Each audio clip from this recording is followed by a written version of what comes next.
Mowgli. Fíjate bien, amiguito. Todo lo que tienes que hacer es...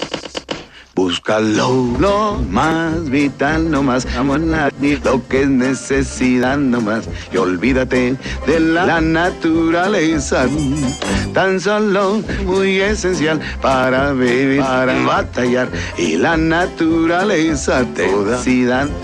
No quiera que vaya, no quiera que estoy, soy oso dichoso. Oso feliz, la abeja porja zumba siempre así, porque hace miel solo para mí.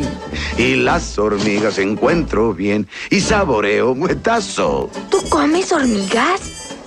No, cuidado. Lo más vital en esta vida no lo tendrá. ¿Yo lo tendré? Te llegará cuando tomas un fruto con espinas por fuera y te pinchas la mano, te pinchas por fin.